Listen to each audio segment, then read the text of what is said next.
So let's now look at FR pre-June mock 2024. This is a mock that is released by ACCA, which is going to be relevant for your June 2024 examination. Every semester before the examination, 15 days before, they launch a mock for the students to practice. I would recommend you to watch this video and do a practice along as an activity so that you can kind of understand.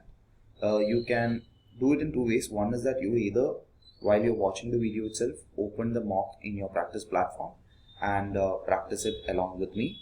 Or what you can do is, first you attempt the mock and then whichever questions you went wrong or whatever that you are not scoring, just watch those videos or watch those questions specifically for you to get a real-time feedback of where exactly you went wrong and to correct yourself.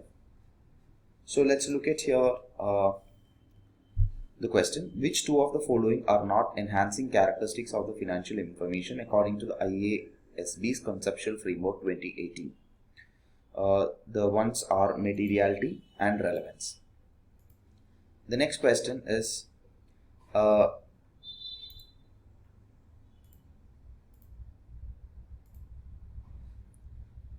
Epilson is considering changes to the accounting of certain items for the year. The accountant is unaware about those changes which would lead to the change in the accounting policy or accounting estimate. Match the following tokens to the appropriate target. So the first one is change in estimated useful life of an equipment from 8 years to 5 years. If you know this, then definitely you know that it's going to be a change in the accounting estimate. Why? Because when you're changing the useful life, the value of depreciation do change. Thereby the carrying amount also will change. However, it's a prospective change because your useful life is an estimation.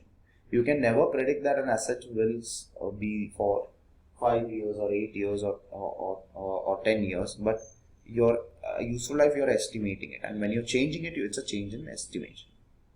A change in the classification of an item of expenses from general and administrative overhead to cost of sales. Now, this is a change in the accounting policy. Why it is a change in the accounting policy?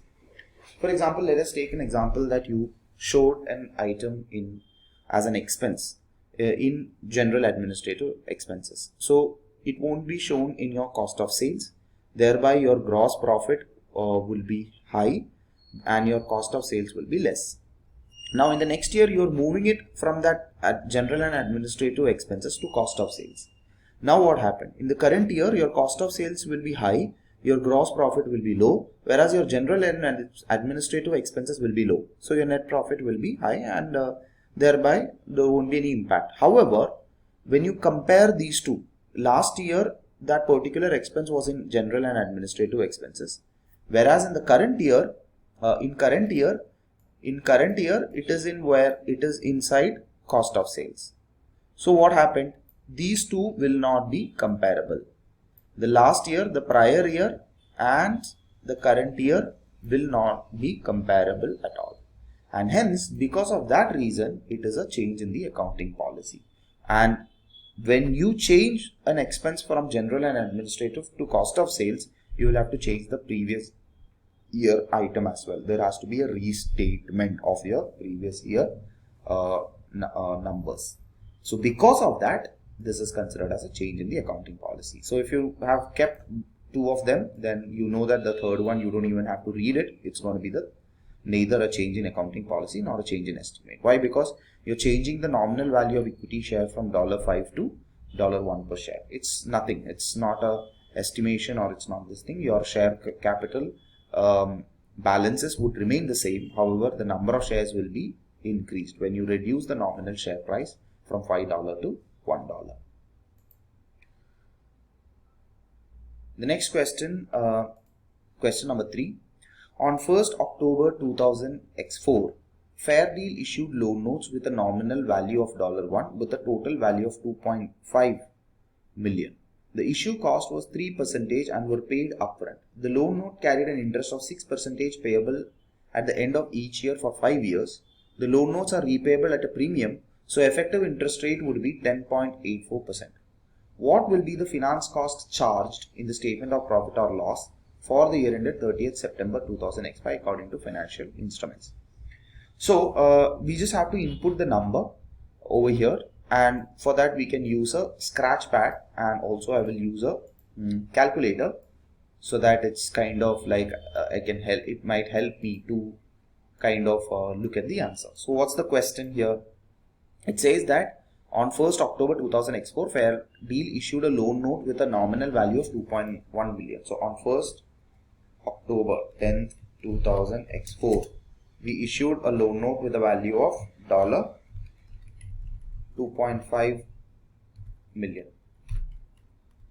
2.5 million. The issue cost was 3% on nominal value and were paid upfront. So what is 2.5 million?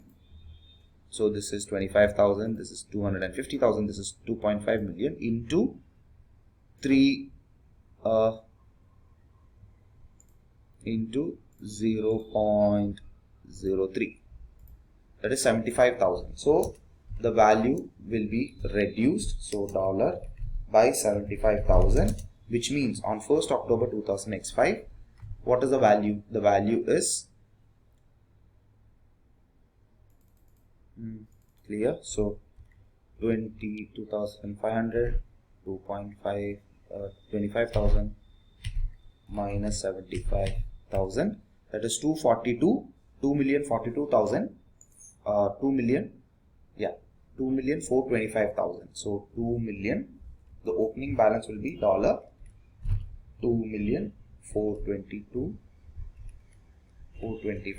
will be the opening balance, and then you will add the effective interest, and that will go to statement of profit or loss. What will be your effective interest? $242,425,000 into the effective interest rate, which is considered as effective interest is 10.84% and not 6%. Your 6% will be reduced from the balance, so 10.84%. So that will be equal to, so this into 10 point, I will put it as delete 0.1084, that is 10.84. So that will be 262,870 dollars. Now when you are inputting the answer, you have to be very careful. You should not put anything with the comma, nor you should not enter the dollar symbol. If you look at here, the dollar symbol is already mentioned over here. So the answer should be 262,870. That's it. That's what you should input. Only then your answer will be correct. So third question is done, and now fourth question. Which of the following statement is correct in accordance with IAS 40? An investment property may be held as owner occupied property or a property held for sale in future. No, an investment property cannot be held as an owner occupied property.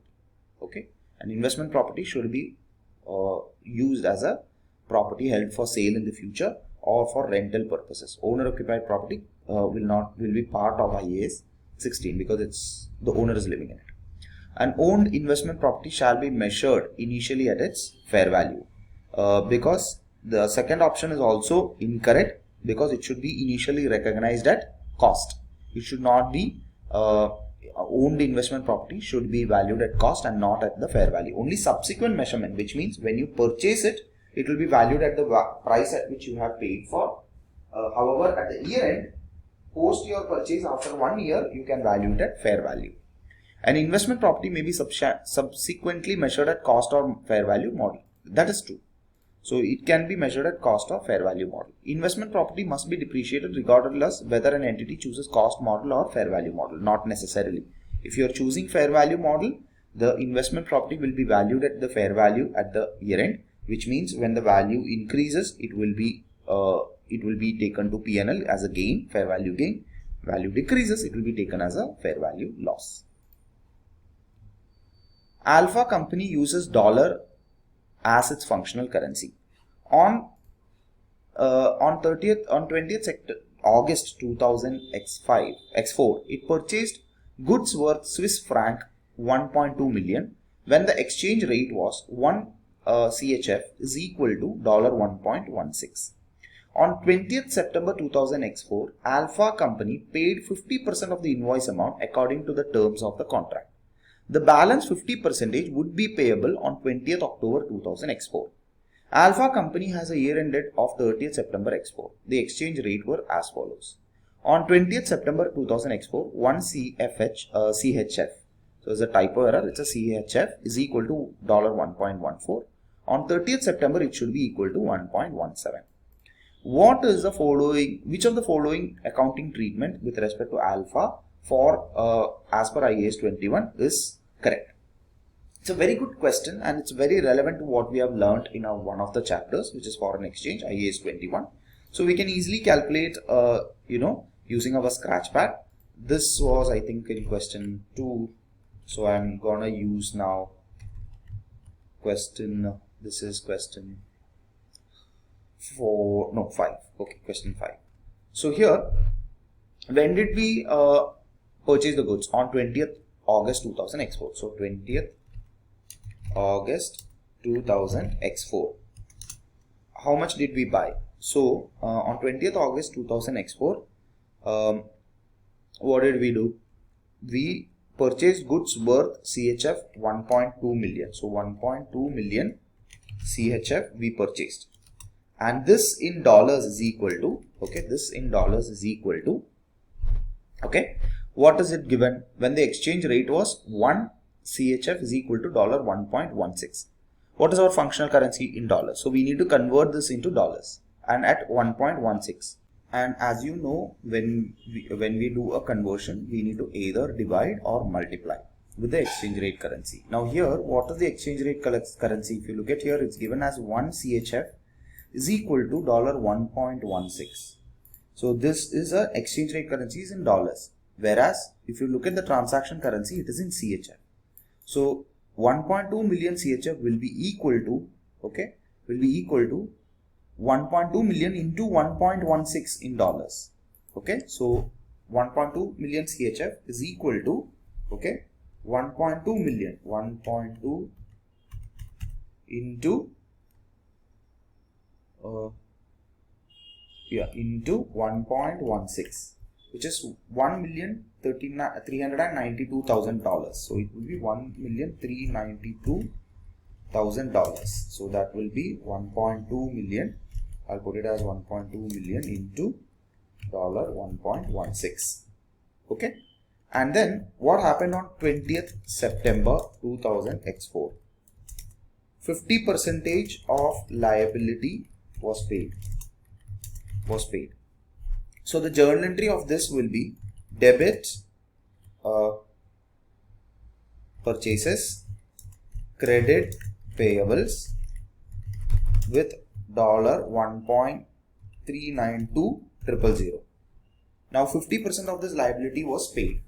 Now when we paid 50% of the liability, how much we should pay? So we should have paid 1.392 divided by 50 is how much? 1.392 million divided by 50%, which is 2. So it is 690,000. What should have been paid is equal to 696,000, which is nothing but 1.392,000 divided by 2. Or this multiplied by 50%. But what did we actually pay? When we actually paid, we look at 1.2 million divided by 2, which is 600,000 CHF at an exchange currency of 1.14. So what did we actually pay? We paid 1.2 million. We paid 1.2 million into 50%. 1.2 million's 50%, that is 600,000 CHF multiplied by $1.14, which is $1.14. So how much is that? So 1.2 million into 50%, which is 1.2 into 0.5 into $1.14. How much is that? $684,000. So $684,000. So we should have paid $690,000, but how much did we pay? Only $684,000. Which means we had an exchange gain on 20th September with respect to how much? 684,000 minus 696,000, and that is $12,000. So there was an exchange gain with respect to $12,000. Okay. So this was an exchange gain of $12,000. And then what happened on 30th September 2000 X4? 30th September 2000 X4, what happened? There is a remaining liability of 50%, right? So there is a remaining liability of 50%. What is the value of that remaining liability? Which is 600,000 CHF at an original exchange rate. What was the original exchange rate? 1.16. So which means 600,000 into 1.16 or 1392 divided by 2. So 1392 divided by 2. How much is that? $696,000. So $696,000. This is the remaining liability. Now, what is the restated balance? Restated balance is what? If you look at here, the remaining 600,000 CHF has undergone an exchange rate change of to $1.17. So 600,000 into $1.17 is equal to how much? 600,000 into 1.17 is equal to 702,000. Now the value of the liability have increased. It was $696,000, but however the value as of 30th September for the remaining 50% is now 702,000, which means there has been an exchange loss. So 702,000 minus 696,000, that is equal to how much? So 702,000, okay, 702,000 minus 696,000 is $6,000 of loss. However, this is a gain. So which means $12,000 gain minus $6,000 loss. So what is the net exchange gain? Net exchange gain is $6,000. So net exchange gain is how much? Is equal to $6,000, which is 12,000 minus 6,000. And what is the value of liability? Value of liability closing at 30th September will be $702,000. So this will be the correct answer. Option 2 will be the correct answer. Okay, that's how we calculate the value. Let's now look at question number 6. Herald Company had 11 million shares in issue on 1st July 2000 X3. No shares were issued during the year ended 30th June X4. There were outstanding 250,000 share options to be bought at 2.75 per share on that date. The nominal value per share was $1, whereas the fair value of the per share stood at 3.10. The profit after tax was 5.2 million. What will be the diluted earnings per share of Heraldco amount up to 2 decimals? Now, you know that when it comes to share options, what will go for a dilution of earnings per share in share options? The number of shares that you are issuing at free of cost, right? Now in 250,000 is the share options, the number of shares options which are outstanding, and these share options are going to be issued at 2.75 per share. For the each share option it is 2.75 per share. However, the fair value is 3.10. So the difference between the two, that is 3.10 minus 2.75, whatever that 0.5 or 0.65, that is the number of shares that we are issuing for free of cost, isn't it? So we need to identify out of 250,000 shares, when we are saying of 250,000 shares, we are going to issue it at 2.75. Out of 250,000, there will be some number of shares we will be issuing it at full market price, that is 3.10. Whereas some number of shares we will be issuing it at 0, free of cost. And whatever shares that we are issuing it at free of cost will be the ones that will cause for a dilution. So let's look at here how we do the calculation. Okay. So we need to first note down the total number of share options. What is the total number of share options? 250,000 shares. 250,000 shares is the total number of share options. From this, we need to reduce the number of shares which are number of shares issued at market price. How will we find out that? Okay, it's very simple, nothing complicated. Okay, nothing complicated, it's very simple. Yeah, I'm just going to put it over here. So how will you calculate this? We need to take the 250,000 shares, okay, multiply it with $2.75, which is our number of shares per share that we are issuing the share option, which is 2.75, divided by the market price, which is 3.10.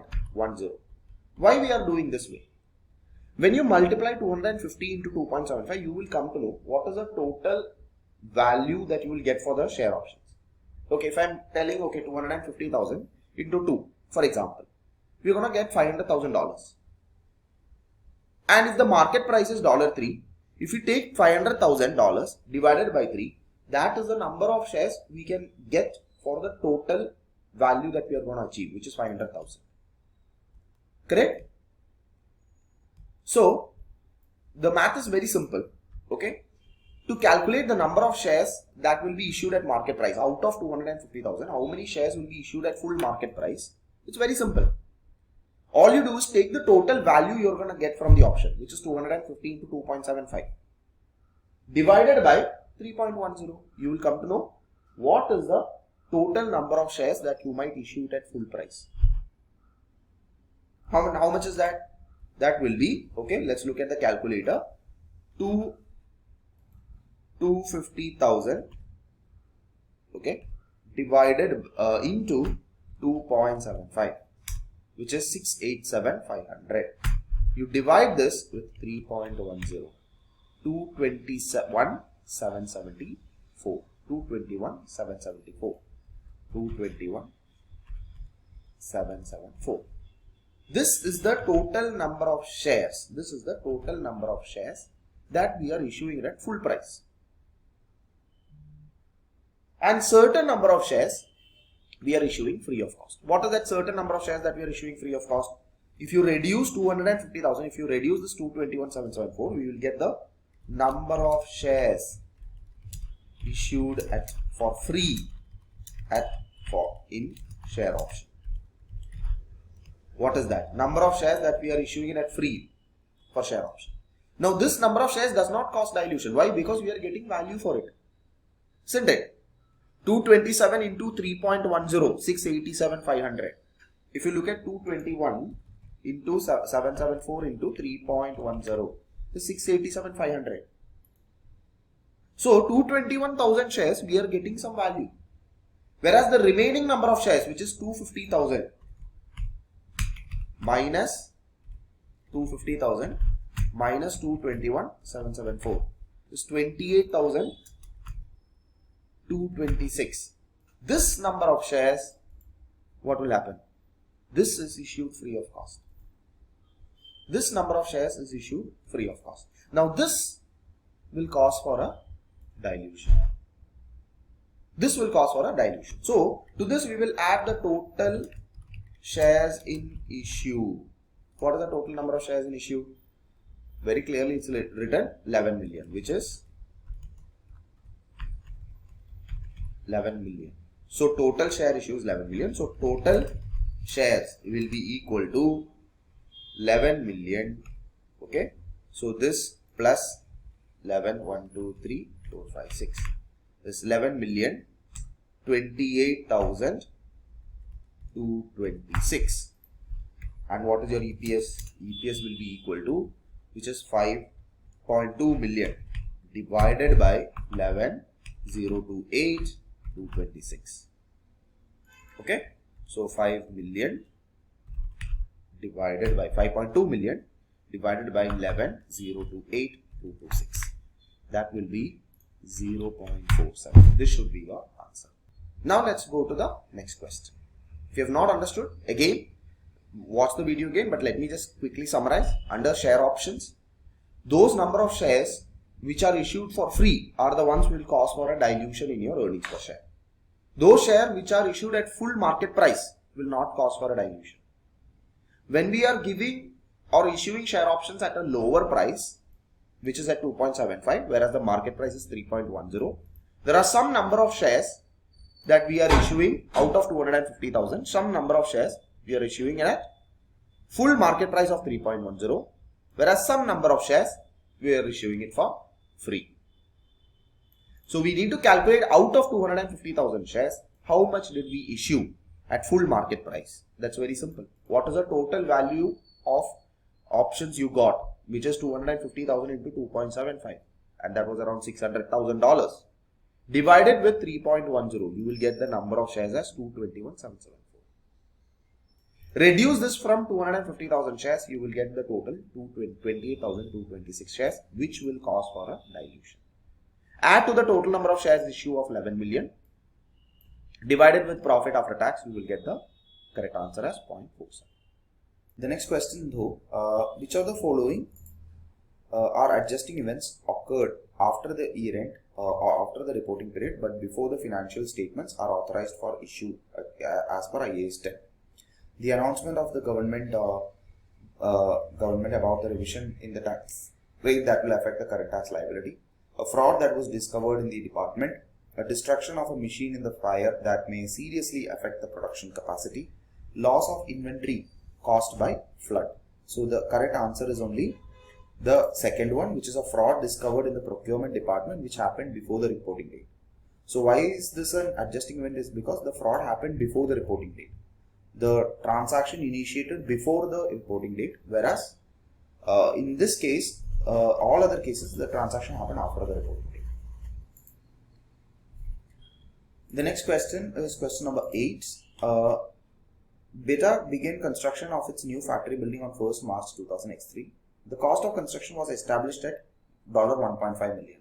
The company borrowed $800,000 from a local bank on 1st July X3 at an interest rate of 6% per annum. The construction was completed on 30th November X4. Beta had temporarily invested $350,000 of the borrowed amount from 1st July X3 to 31st December X3 at 4.5% per annum. What amount would be calculated as the borrowing cost to be capitalized in the with respect to IAS 23 borrowing cost? So this is a question number 8. Okay. So if you look at here, what will be the calculation that we will do, right? So the capitalization should be done from 1st July 2000 X3. Okay, 1st July 2000 X3, because they borrowed the amount from 1st July 2000 X3. However, when did the construction complete? 30th November. So the borrowing capitalization date, okay, the capitalization date will be from 1st July 2000 X3 to 30th November 2000 X4 only. Even though the amount borrowed will run for years, only till the date the amount of the construction was happening, only for that years the capitalization could happen. Which means for how many months? From 1st July 2000 X3 to 30th June 2000 X4, there are 12 months. And then from July X4, July, August, September, October, November, 5. So which means 12 plus 5, total 17 months will be the capitalization period. 17 months will be the total capitalization period. So which means what is our interest cost? Interest cost will be equal to the amount of loan that was taken, right? So if you look at here, the company borrowed 800,000 from a local bank. We took 800,000 from local bank, but the cost of construction is 1.5 million. We should not take 1.5 million into rate of interest. Whatever the amount of loan we took, only for that amount we can calculate the interest. So 800,000 from a local bank at 6% per annum. So how much is the value? So 800,000, okay, 800 into 6%. 800 into 0.06. That is $48,000. So $48,000 will be for 12 months, right? Plus for another 5 more months will be divided by 12. Okay, 4,000 into 5 into 5. So that is 20,000. So that will be 20,000. So total will be $68,000. $68,000. This is the interest cost. However, if you look at here, what happened? Beta had temporarily invested 350,000 amount borrowed from 1st July to 30th December 2003. So which means they had invested. So investment income they would have received. Right, investment income they would have received. How much they would have received as investment income? So investment income will be 350,000 was invested at what rate? 4.5%. For how many months? From July, August, September, October, November, December. 6 months. So into 6 by 12. So which means 350 into 0.045 into 6 divided by 12. So that will be, that's equal to $7,875 will be the investment income. So our net borrowing cost will be equal to 68,000 minus 7,875 will be 60,125. So the correct answer is option C. The next question, which is question number 9. On 1st January, KHS completed the construction of and started using a power plant that has an estimated useful life of 25 years. According to the law where KHS operates, it will be required to restore the plant site at the end of its useful life. The estimated cost of dismantling and restoring after 25 years would be $4 million.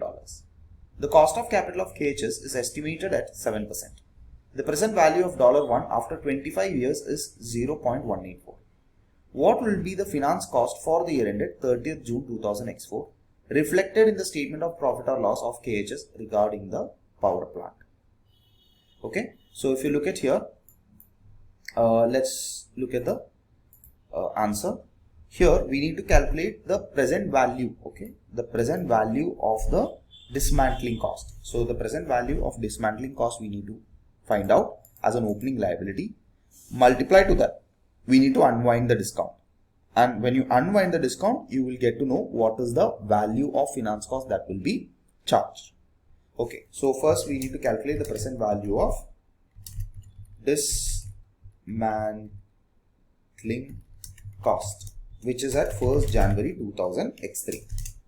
What is the present value of dismantling cost? If you look at here, what is our cost? 4 million. Okay, so I'm going to take it in the thousand, so $4,000. Okay, into what is our cost of capital? 7.7%. And the present value of $1 after 25 years is 0.184. Right, so that's the present value. So we know the discount factor is 0.184. So 4,000 into 0.184 will be the present value. So what will be the answer? So 4,000 into 0.184 will be equal to $736,000. Okay, so for avoiding confusion, let me put it in millions. So that will be $736,000. And then what we need to do, this is at the discounted value. Okay, now to calculate what will be charged in statement of profit or loss as finance cost will be, all we need to do is unwind the discount. So take 736,000 into unwind the discount. How will you unwind the discount? Multiply 7%. Multiply 7%. So $736,000, $736,000 into 7%, $736,000 into 0.07, which is 51,520.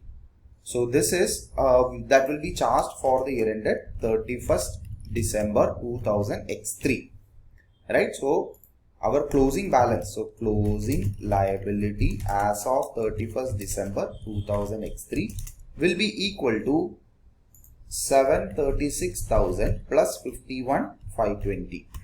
That's equal to $787,520.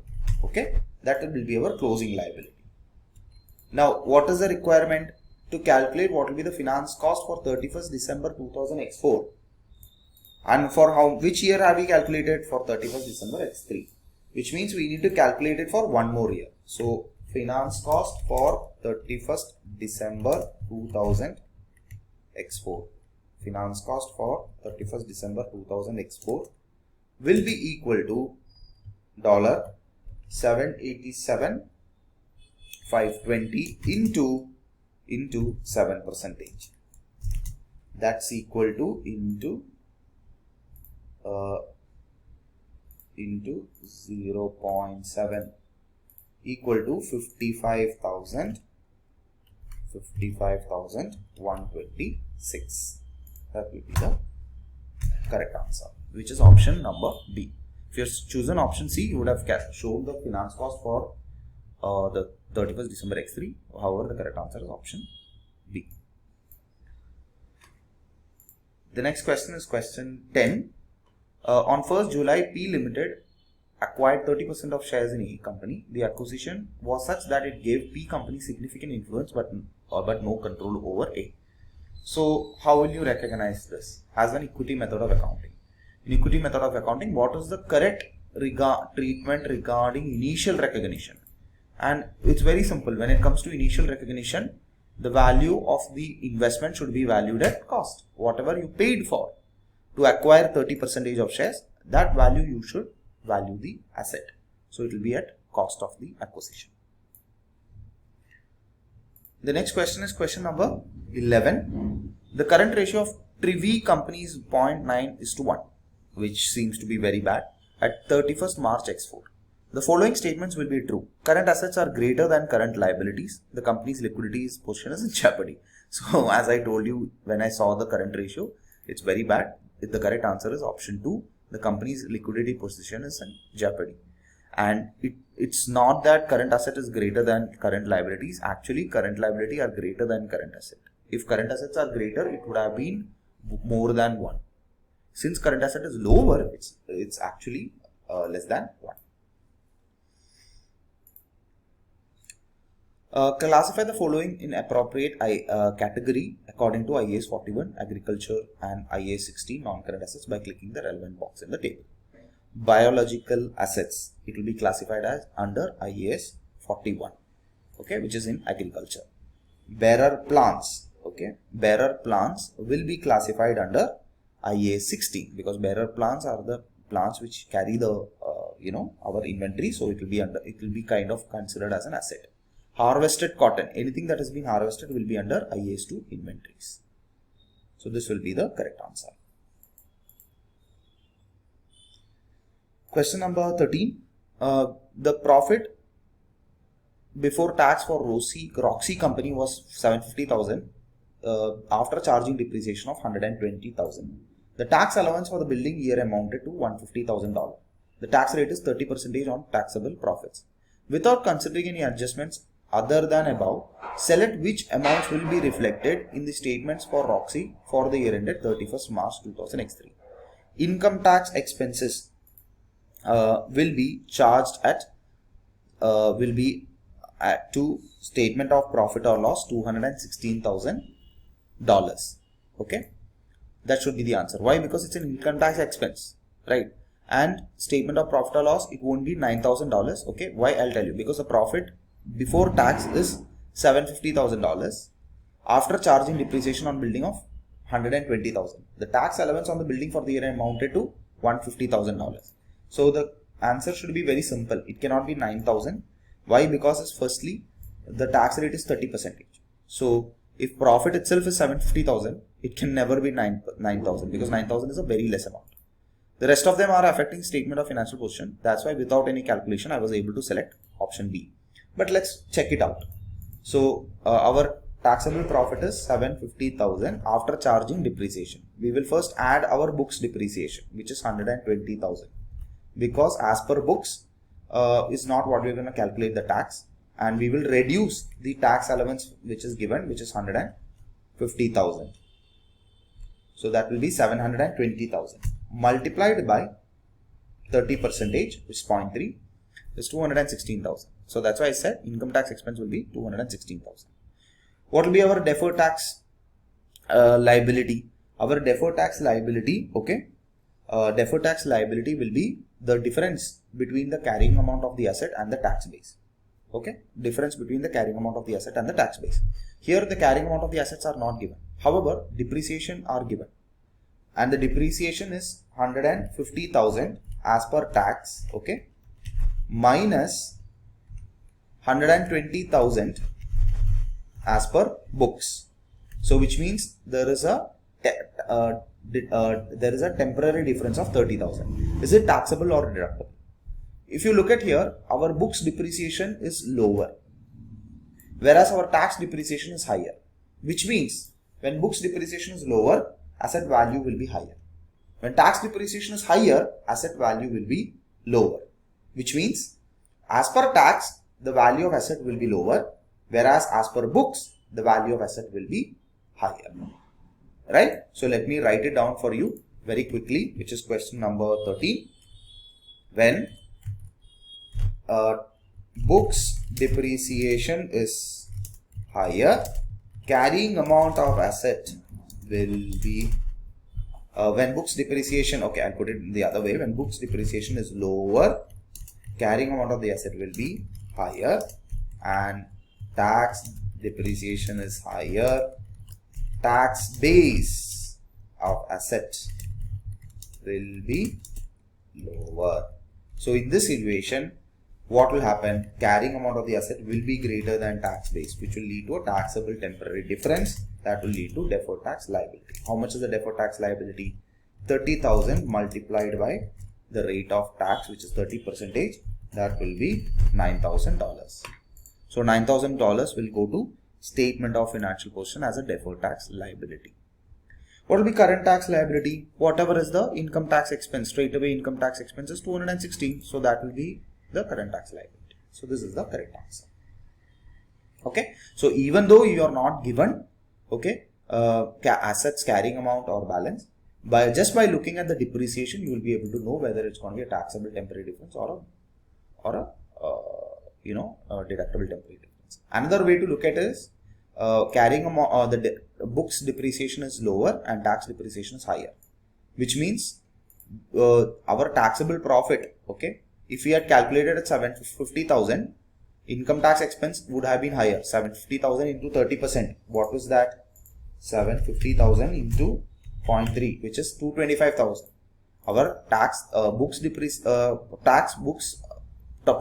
tax as per books would have been higher because we would have calculated 750,000.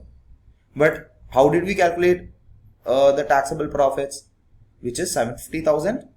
We took what we added back 120,000 and we reduced 150,000, and because of that our income tax expense is only 216. If it was for books depreciation, it would have been 225. So since now we are paying less tax today, there will be more tax tomorrow.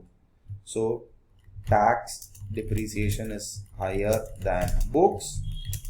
It will lead to less tax today, more tax tomorrow.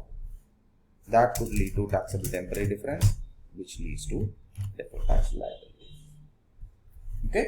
This is the question.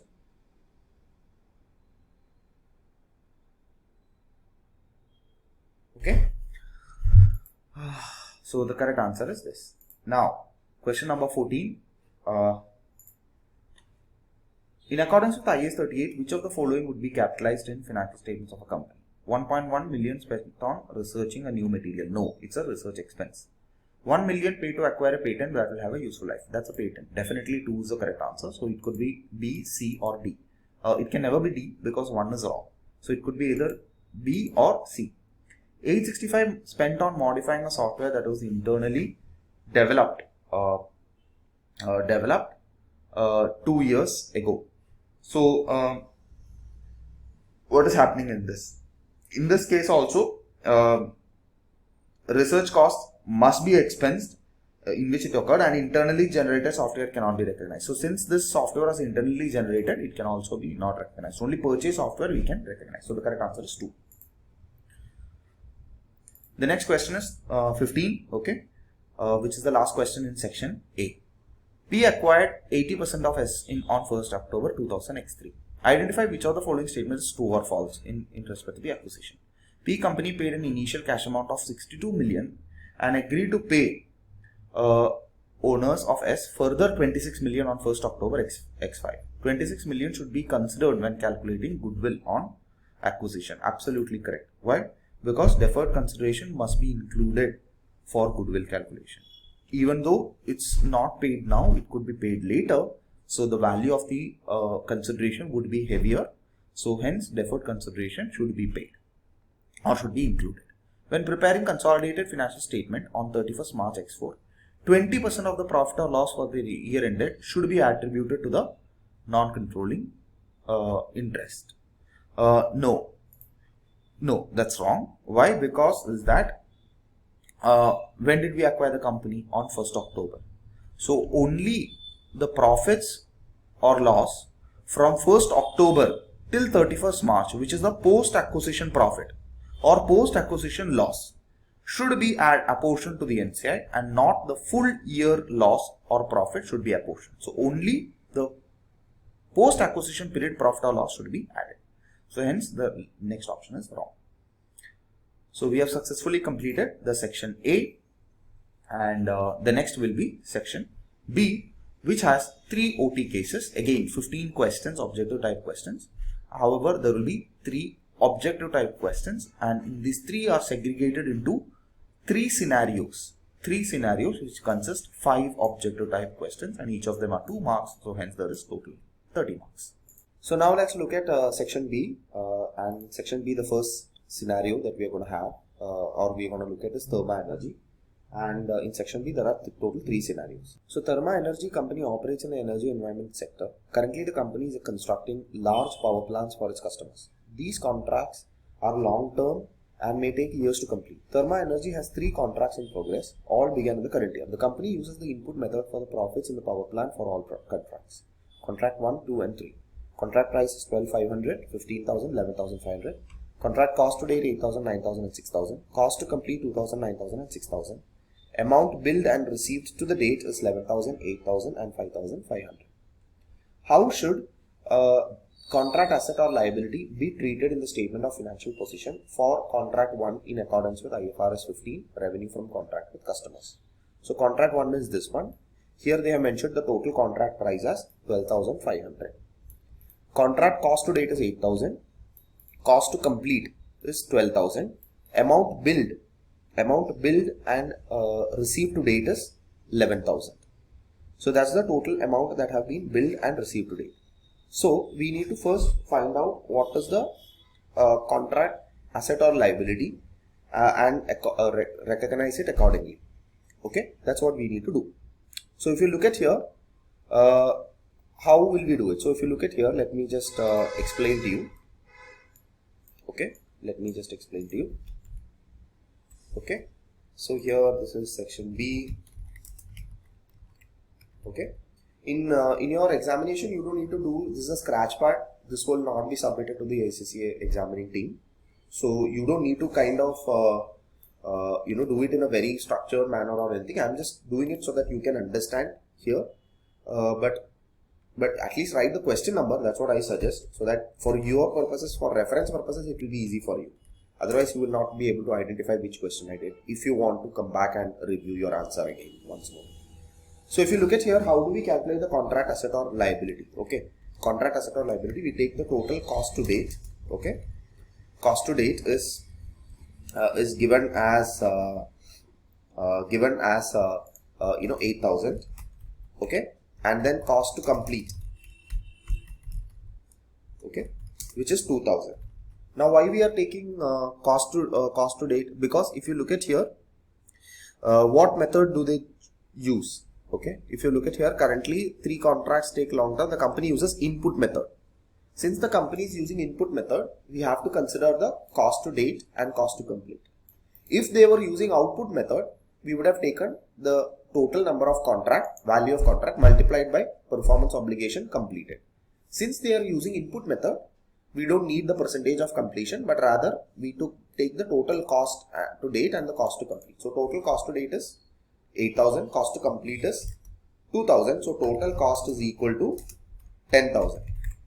So which means they have not given us the percentage of completion, and we use the internal cost to calculate the percentage of completion. So the percentage of completion will be calculated as total cost is 8,000. So 8,000 divided by 10,000, and that is equal to 80%.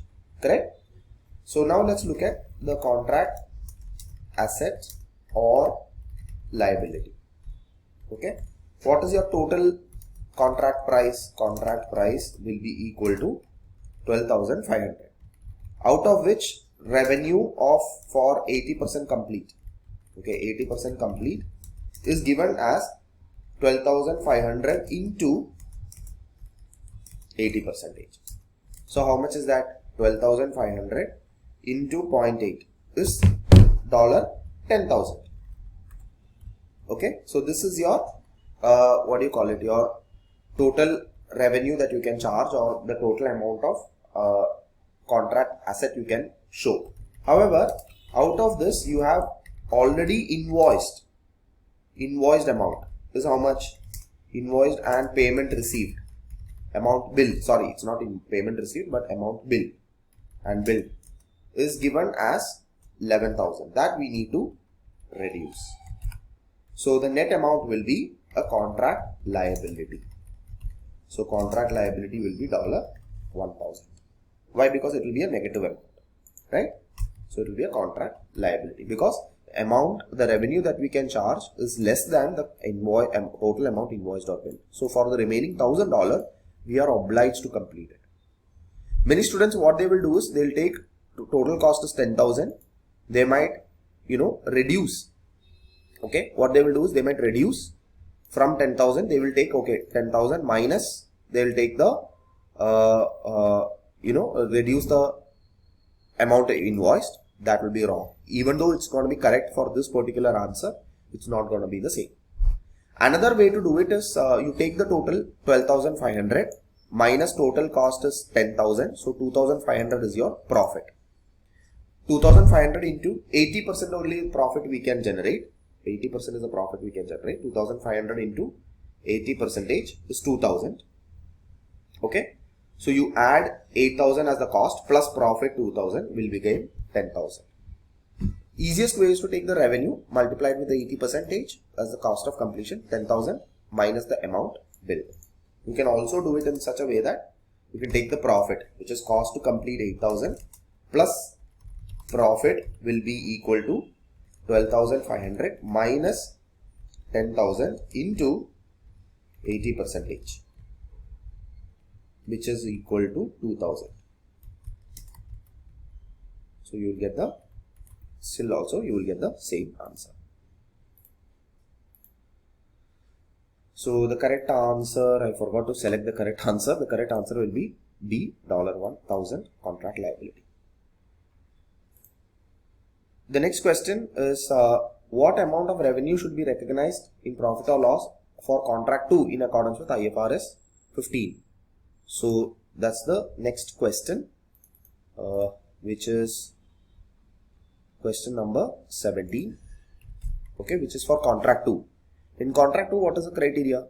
Okay, cost to date is equal to 9,000, cost to complete, okay, is equal to 9,000. So total cost is equal to 18,000, okay, which means percentage completion will be equal to 50%. So it is 50% complete, right? So what is your revenue you can charge? Revenue will be equal to, based on the input method, 15,000 into 50%.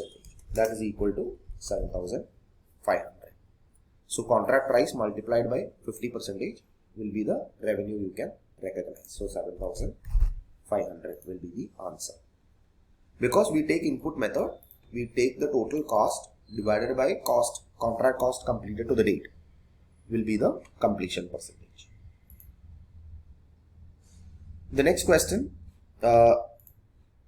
in relation to IFRS, in relation to contract 3, what amount should appear in the statement of financial position at 31st December X4 with respect to IFRS 15 contract with customers and IAS 37 contract liabilities and contingent asset?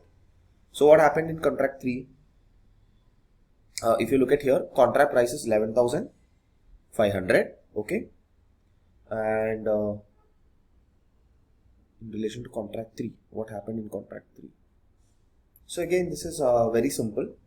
What we need to do is, in question 18 is take the calculate the percentage completion. So by now you would know how we calculate the percentage completion. Total contract is 6,000. Cost to complete is 6,000. So percentage completion will be 6,000 divided by 12,000. That's equal to 50%.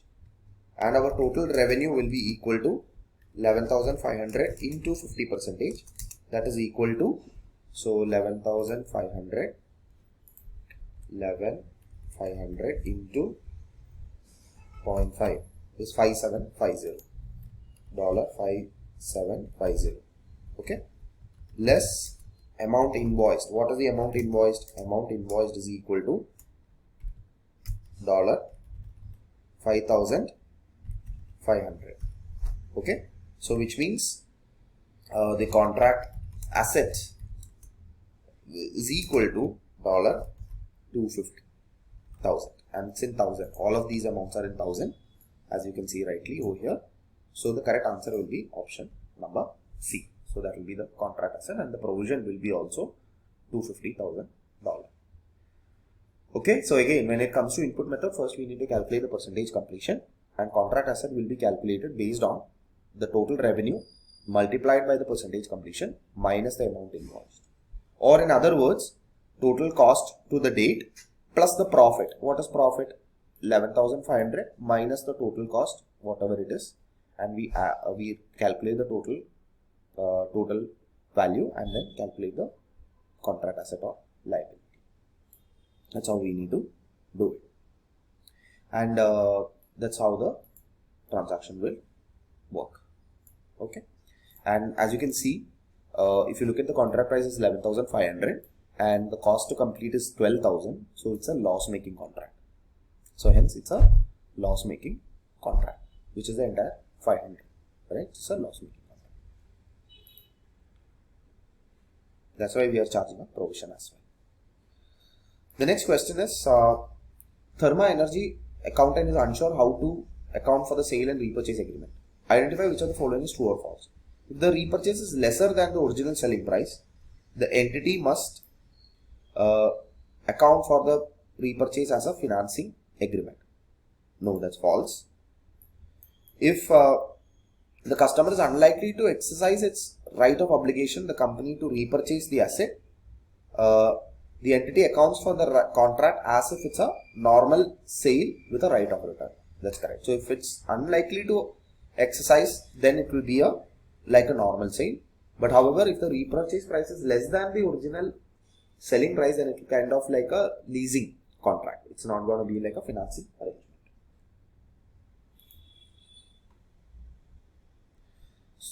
And the last question with respect to this is, Energy is contemplating to change the way the measure progress towards the completion of contract. The company would like to adopt an output method based on the survey's reports rather than input method. How will the change will be accounted in financial statements? Okay. Input method or output method is an estimation. Now, when you change the estimation, it will be from a prospective application. It's not going to be retrospective. Because even if you are using input method, you are estimating how much is complete. You cannot exactly know what is the exact dot percentage of completion. Even if there is a surveyor cannot tell, oh, you know what, this percentage completion is absolutely perfect. No, it's just an estimation. He will take certain way and see what's the way forward and say, tell, okay, you know what, it's complete around 80%. But you cannot exactly pinpoint and tell, oh, you know what, it's complete 80%, 90%. You cannot perfectly say it's this much percentage. So hence, it is a change in the accounting estimate.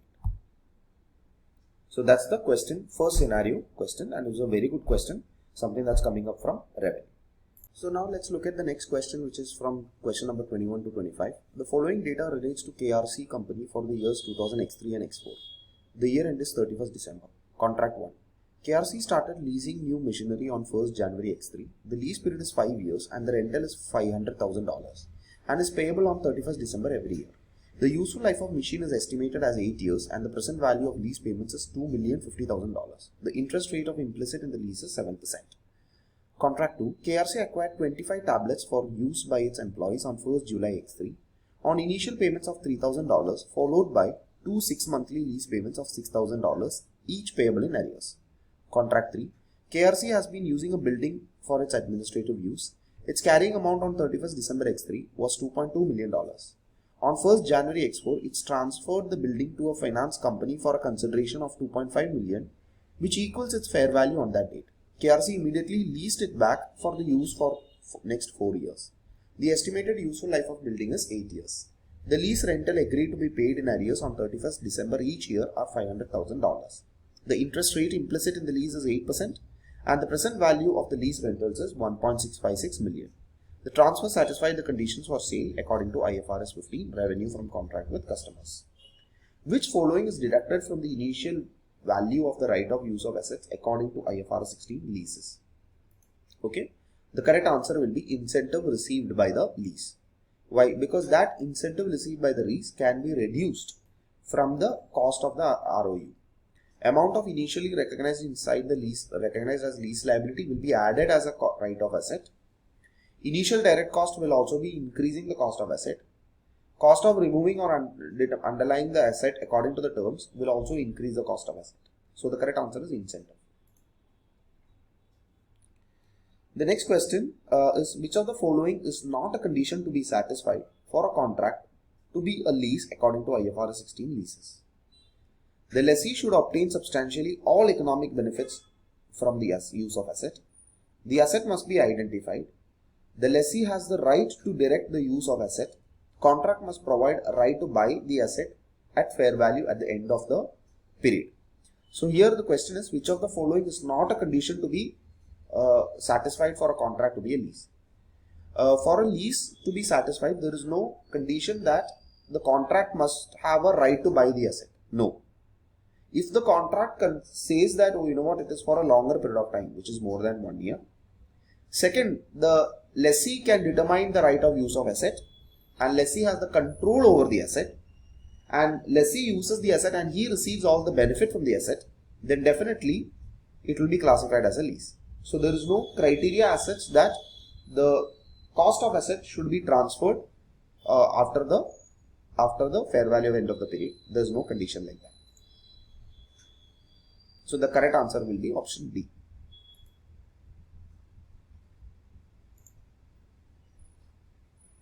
The next question is, for contract 1, calculate the current lease liability to be recognized in the statement of financial position as of 31st December X4. So that's the calculation that we are required to do. Okay. So if we look at here, contract 1,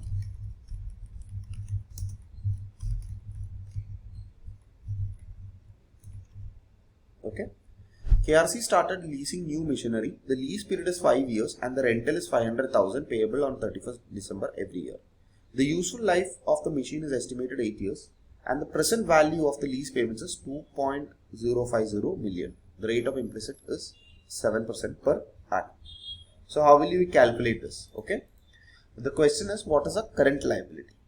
So if you look at here, the lease is for a period of 5 years and the lease payment is in if you look at here, the lease payment is payable on 31st December, which means it's in arrears, right? So when we look at the calculation in year 1, okay, opening balance will be equal to $500, opening lease payment will be equal to 2.05 million. So 2050,000. Okay. Interest, okay, interest for 31st December X3. Okay, I'll put it as 31/12/X3 will be equal to calculator 2050,000 into 2050,000 into 7%. 0.707. So that is 143,500. So 143,500. Okay. And then less lease payment. And what is the lease payment every year? 500,000. So we need to reduce 500,000. So we'll get the closing balance as of 31st December 2000 X3, because the opening is 1st January 2000 X3. So opening balance is 1st January 2000 X3. Closing balance is 31st December 2000 X3.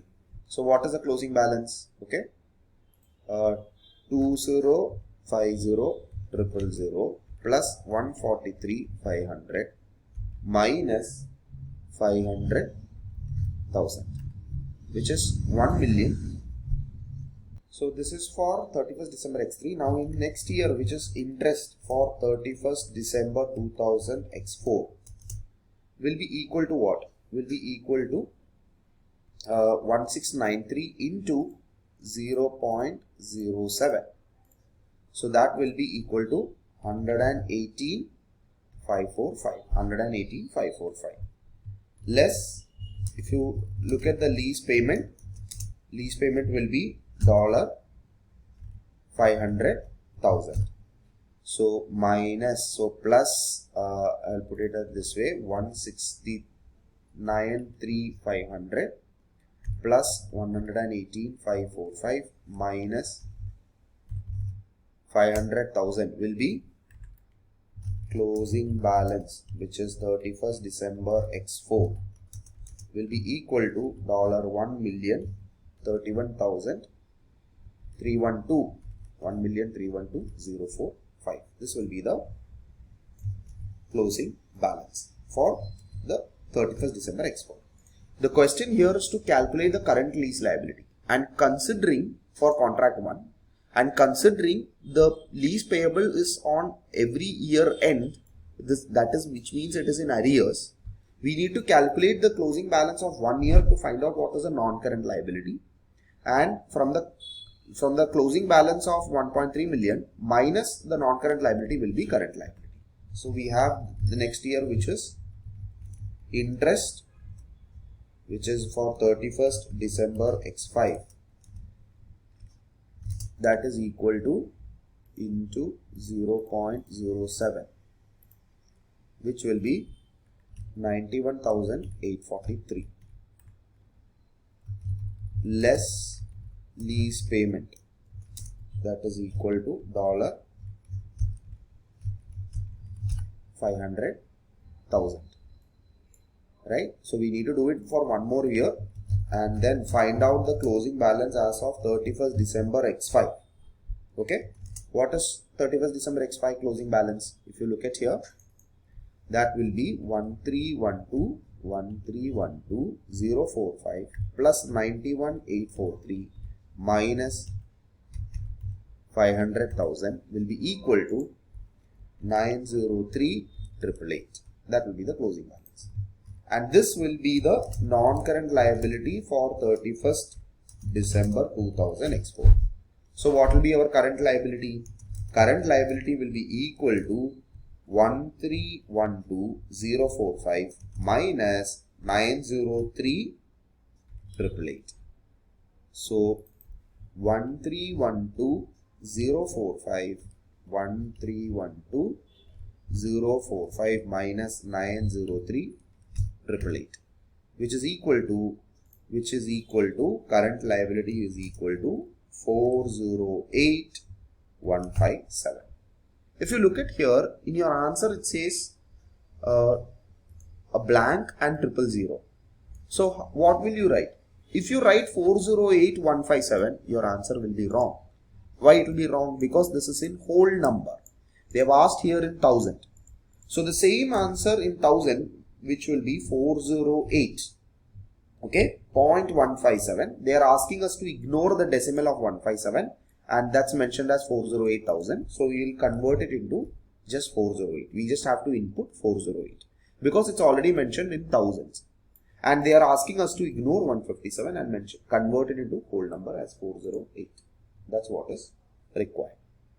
Okay. Be very careful. There have been students who have lost more than 15 to 20 marks because of these input errors. What student would do put as 157, or he might convert it and say 409. No. When we are saying in thousands, just remove the decimals 408. 408,157, just remove this and just put it as 408. That's it. The next question, which is for contract 2, calculate the amount to be debited to the statement of profit or loss for the year ended 31st December X3. So what will be the amount that will be debited to the statement of profit or loss? When you debit the statement of profit or loss, what does it mean? It means you are charging an expense, which is question 24. Okay, we're going to charge an expense. So here KRC acquired 25 tablets. KRC acquired 25 tablets for use by its employees. On 1st July 2003 on initial payment of $3,000, followed by 2 6 monthly lease payments of $6,000 each in arrears. Okay, so the question is the amount that will be debited to the to the P&L for contract 2. So they acquired how much? 25 tablets for its use by its employees on initial payment of $3,000, followed by 2 6 monthly lease payments of $6,000 each payable in arrears. So many students, when they read this particular question, they can easily get confused. How they will easily get confused? If you look at here, KRC acquired 25 tablets for its use by its employees on 1st July X3. So on 1st July X3, they entered into a lease agreement and they paid an initial lease payment of $3,000. And followed by that, what did they do? By 2 6 monthly payments of 6,000 each. Sometimes, okay, I'm not saying that people might do it. Sometimes students, what they might do is take 6,000, multiply it with 2 into 6, because it's written 6 monthly payments. 6 monthly payments. No. It's not 6 monthly payments. It's technically what it says is 2 biannually payments. Biannually payments means 6 months. So every 6 months they are gonna pay.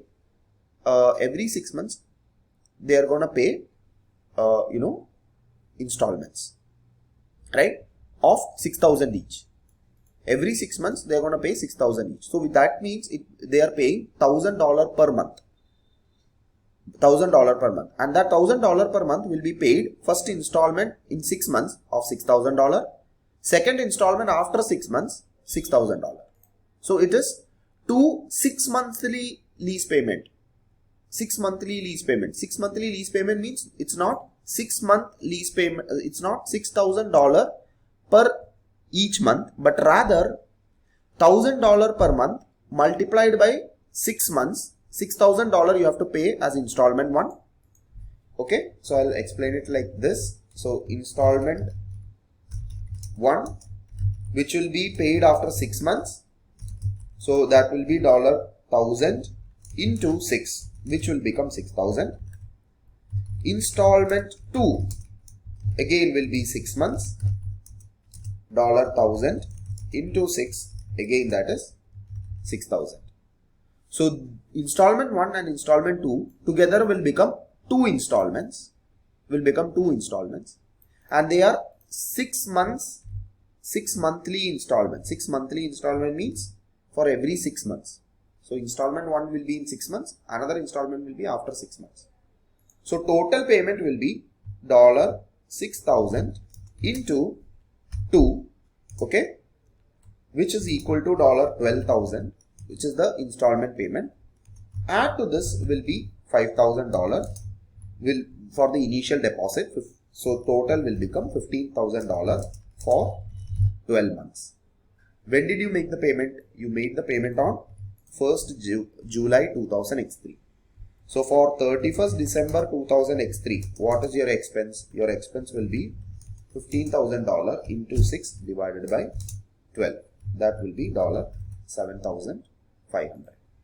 So the correct answer will be 7,500. Students, you have to be very careful. You can easily get confused by the word 2 6 monthly installments.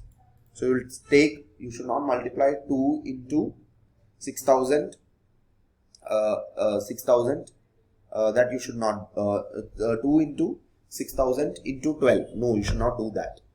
But what you should do is, okay, it's a monthly installment payment, okay, it's a biannually installment payment, which means every 6 months you will have to pay an installment.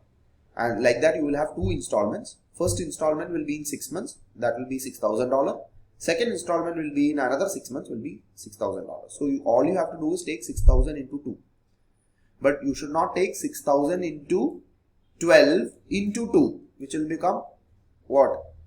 6,000 into 12 into 2 will become around 72,000. No, that's not the answer. But here it's 6,000 for 6 months, 6 monthly lease payment, which means 6,000 for 6 months, which is $1,000 per month.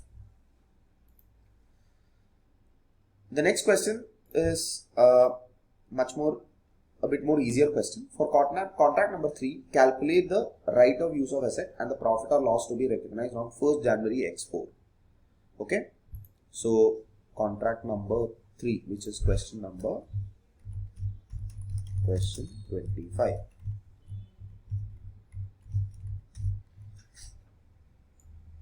Okay, KRC has been using a building for its administrative use office. Its carrying amount on 31st December X3 was $2.2 million. On 1st January 2004, it transferred the building to a finance company for consideration of $2.5 million, which equals its fair value on that date. KRC leased it back for use for the next 4 years. The estimated useful life of the building is 8 years. The lease rental agreed to be paid in arrears at 31st December each year are $500,000. The rate of interest implicit is 8%, and the present value of lease payment is $1.65 million. So here it's a sale and a leaseback. The leaseback fair value, first we need to identify is the leaseback fair value. The leaseback fair value is $2.5 million. The building's fair value is $2.5 million. This is something that we need to highlight. Second thing we need to highlight is the carrying amount. The carrying amount as of 31st December X3 was $2.2 million. The third thing we need to identify is the present value of lease payment, which is $1.656 million. If we know these three amounts, then we can easily calculate the first ROU. ROU can be easily calculated. How you can calculate the ROU? You take the carrying amount, multiply it by the present value of lease payments, I am putting it as LP, divided by the fair value of asset. So what is your carrying amount? $2.2 million. So here they have asked in thousands. So I am going to put it in whole numbers itself and then converting into thousands. So $2.2 million multiplied by present value is 1.656 thousand divided by fair value is 2.5 million. So in this case, if we open the calculator, 2.2 multiplied 000 multiplied by 1.656 divided by 500 which is 1457280. 1,457,280 and the ROU will be 1,457 without commas and without the 280 value because it's mentioned in thousands. So you just have to write it as 1,457. So the next is to calculate the gain to the profit or loss. I think here they missed the word gain. So the question says is to calculate the gain that should be recognized to the profit or loss. So what will be the gain that will be recognized to the profit or loss? Only the realized gain. So which means we need to first calculate the unrealized gain. What is your unrealized gain? Which will be your total gain multiplied by the present value of lease payment divided by fair value of asset. What is your total gain? Your total gain will be equal to your carrying amount minus your fair value at which you sold minus your carrying amount. What is your fair value at which you sold? $2.5 million. So 2,500 minus 2,200. So your total gain is $300,000. That's your total gain. Out of this, what is your unrealized gain? I'll put it here itself. Unrealized gain will be 300 into present value of lease payment is 1,656 divided by 2,500. So 300 into 1,656 divided by 2,500. That is equal to 198.72. I'll put it as 199. 199 will be our unrealized gain. So what is the realized gain? Realized gain will be equal to total gain minus unrealized gain, which is equal to $300 minus $199, that is equal to $101. So 101. The next scenario relates to question 26 to 30. Fact company has identified a cash generating unit which is comprised of the following assets as on 1st July 2000 X3. Machinery 700,000, other plant and equipment 500,000, land 200,000, technology 150, goodwill 150, current assets 100, total 1,800. The company has recently suffered a considerable decline in its revenue due to new technology that has rendered Fact's existing technology completely obsolete. Considering the situation, an impairment review was undertaken on 1st October 2000 X3. The recoverable value of the cash generating unit is estimated at $1.4 million. Which of the following assets require an annual impairment review irrespective of whether there is an indication of impairment? Goodwill acquired in business combination, inventory, an intangible asset with indefinite useful life, property, plant and equipment measured at a revaluation model. So the correct answer will be option 1 and 3, which is goodwill acquired on a business combination and an intangible asset with a indefinite useful life. So that will be the correct answer, because that is what will require an annual impairment review, which is goodwill as well as an asset with an indefinite useful life. Question number 27.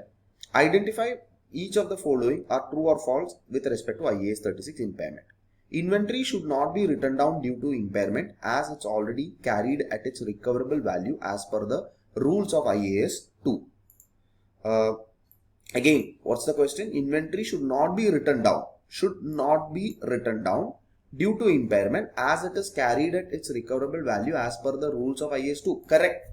Why? Because in IAS 2 already says that inventory should be carried at cost or NRV, whichever is lower. So hence there is no need to say, oh, you know what, there is further impairment.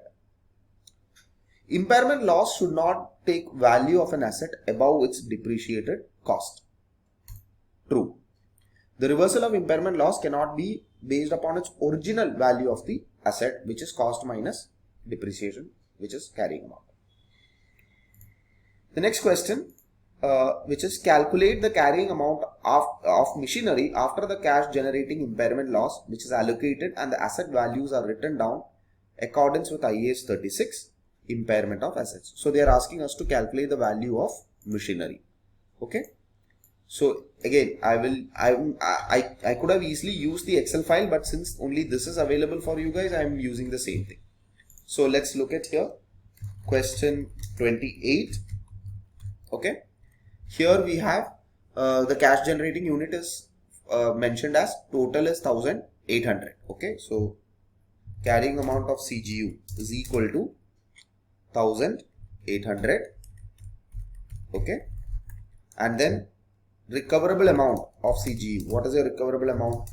Recoverable amount of the CGU is 1.4 million, 1400, which means impairment loss is equal to $400. So 400 is the impairment loss. Out of this 400, first it should go to what? It should go to goodwill. Goodwill should be completely written off. The company has recently suffered a considerable decline in its revenue due to new technology that has rendered existing technology completely obsolete. So which means goodwill should be completely written off. What about technology? Technology also should be completely written off because all their technology asset have also been completely gone. So hence out of 400, 150 as well as 150 should be completely taken out. So from impairment loss less impairment loss to goodwill, how much is that? $150. Okay, then next less impairment loss to technology, how much is that? $150. So the remaining impairment loss will be equal to $300. So the remaining impairment loss will be $300. That is your remaining impairment loss. Now this remaining impairment loss, sorry, that should not be 300 but rather it should be 100, which is 400 minus 150 minus 150. The remaining impairment loss is 100, which should be allocated on a pro rata basis, to remaining assets, to the remaining assets.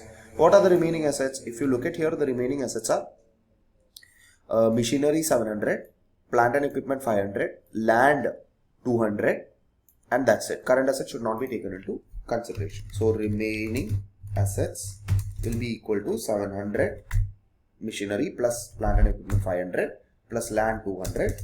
So total will be equal to 1400. So now the impairment loss on machinery will be equal to, okay, impairment loss on machinery will be equal to 700 is the value of the machinery. Okay, so we'll take the remaining impairment loss, which is $100, multiplied by 700 is the value of machinery, divided by 1400, which means the impairment loss will be $50. So the carrying amount of machinery will be equal to 700 minus 50, which is equal to 650. So the correct answer will be 650. Okay, if you have not understood, again let me just quickly summarize. Here we have to calculate the carrying amount of machinery after the impairment loss have been charged. What is the impairment loss on cash generating unit? Total is 1800 minus 1400. So the impairment loss is 400.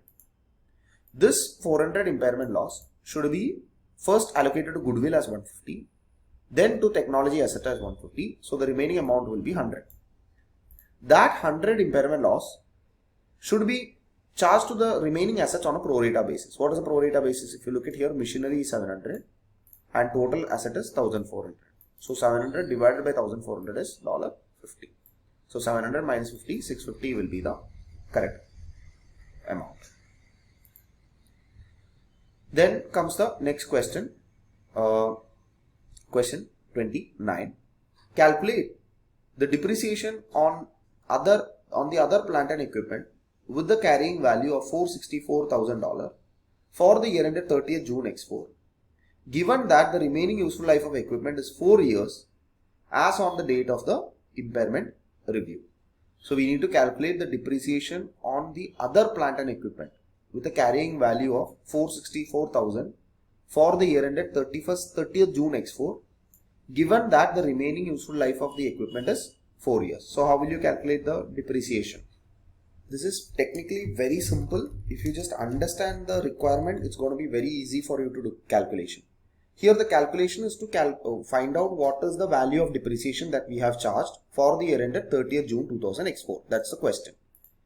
Now when was the impairment done? Because they are saying that given that the remaining useful life of equipment is 4 years on the date of the impairment. Okay, when did we do the impairment? On 1st October 2000 X3. So on 1st October 2000 X3, what was the carrying amount of other plant and equipment? They have mentioned it as 464,000. Okay, and on 1st October 2000 X3, this is on 1st October 2000 X3, carrying amount on the plant and equipment is 464. Remaining useful life is how much? 4 years. So depreciation will be equal to 464,000 divided by 4. How much is that? 464,000 divided by 4. 464,000 divided by 4 is 116,000. That will be our depreciation per year. Our depreciation per year will be 116,000. For how many months? For 12 months. And this depreciation was calculated on which date? On 1st October 2000 X3. What is our year end? 30th June 2000 X4. Our year end is 30th June 2000 X4. So how many months are there? From December, October to June. October, November, December, January, February, March, April, May, June. So from October X3 to June X4 is how many months? Is 9 months. So which means depreciation for 9 months will be equal to 464,000 into 9 by 12. Sorry, 464,000. It will be 116 into 9 by 12. 116 into 9 by 12. So 116 into 9 divided by 12. 116 into 9 divided by 12, which is 87. 87 will be the correct answer. So here they have given 464 is after impairment loss that have been allocated to other plant and equipment. From 500, after the impairment loss have been charged, the value of impairment loss is 464,000. Value of the plant and equipment is 464,000. Divided by 4 years, you will get depreciation is 116,000. For how many months? 12 months. As of 1st October. Till 30th June, what is the value of 9 months? So 9 by 12 is 87. That's the answer. The next question is fact owns a specialist equipped plant bought 3 years ago having an estimated useful life of 10 years. That has a carrying value of 1.05 million at 1st July X3. Cost minus depreciation. An impairment review was conducted at that date to potential obsolescence of the plant and recoverable amount. And the recoverable value was determined at $975,000. The impairment loss of $75,000 was recognized on 1st July X3. Subsequently, on 30th June, the situation improved, which meant the recoverable amount of the plant was revised to $1 million. Meanwhile, the accountant has processed the entry for depreciation on 30th June based on the carrying value post-impairment. Which of the following is the correct accounting treatment regard to the plant owned by fact in accordance with IAS 36? Reversal of impairment loss of $75,000, reversal of impairment loss of $64,000, post reversal carrying amount is 1 million, post reversal carrying amount is 975. So what has happened?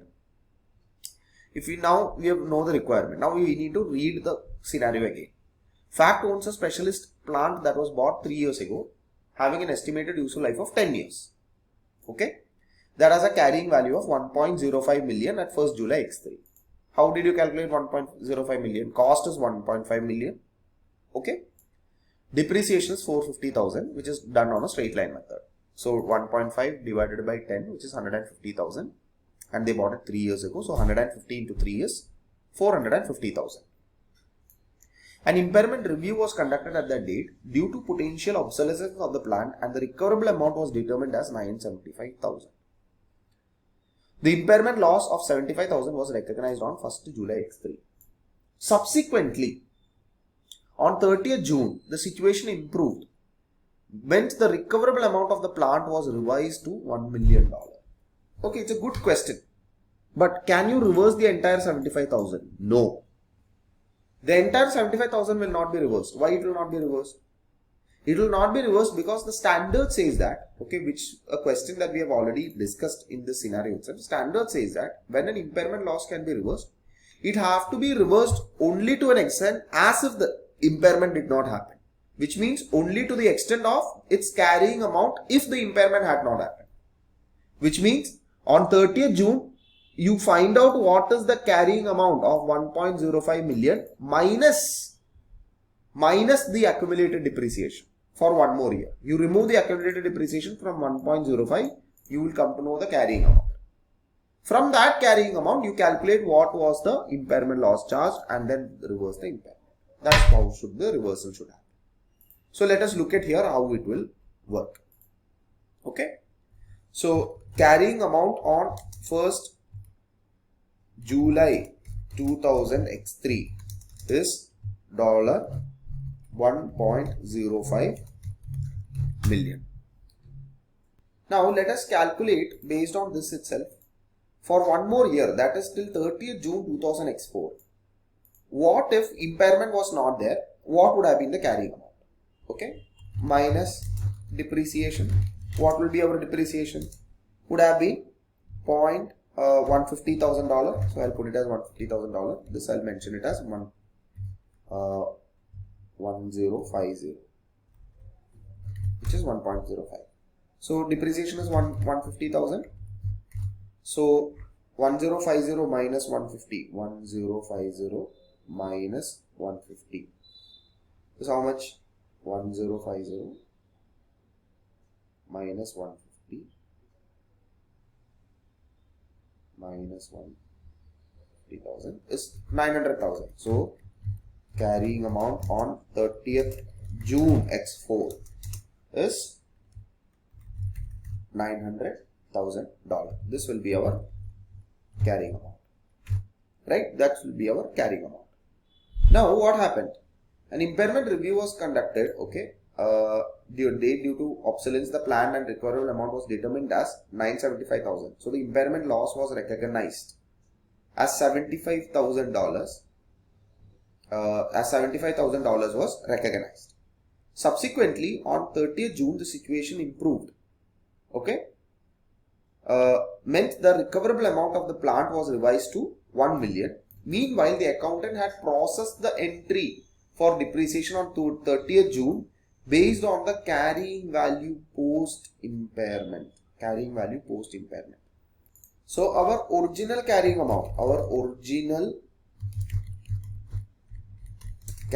amount, is mentioned as how much? 900,000. Now our carrying amount after impairment is how much? Impairment. Okay, let's look at here. Let's try to calculate that.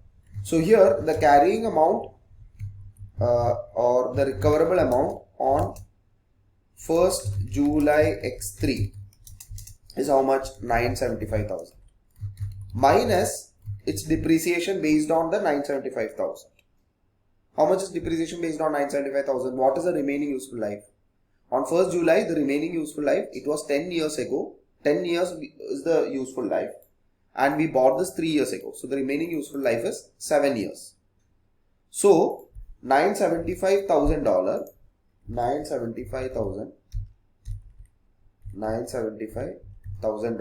divided by 7 is how much? So that is 975, okay, 975,000 divided by remaining useful life is 7 years, because on 1st July 2000 X3 was 7 years, and that's what they have calculated over here. So the correct answer will be 139,285. Let's put it as depreciation minus in whole numbers, which is $139,000. Okay. So what will be your carrying amount? So carrying amount post impairment will be equal to 975,000 minus 139,000, and that will be $836,000. So which means reversal, what happened here, if you look at here, carrying amount post impairment is 836 and the recoverable amount of the plant was revised to $1.1 million. On 30th June, the recoverable amount is 1 million. So can you increase your impairment from 836 to 1 million? You cannot do that. You can increase or reverse the impairment loss only to an extent of carrying amount minus its original depreciation.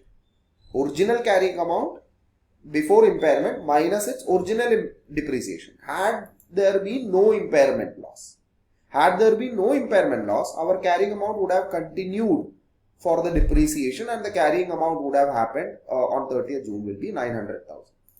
So the reversal of impairment loss will be equal to 64,000, which is 900,000 minus 836,000.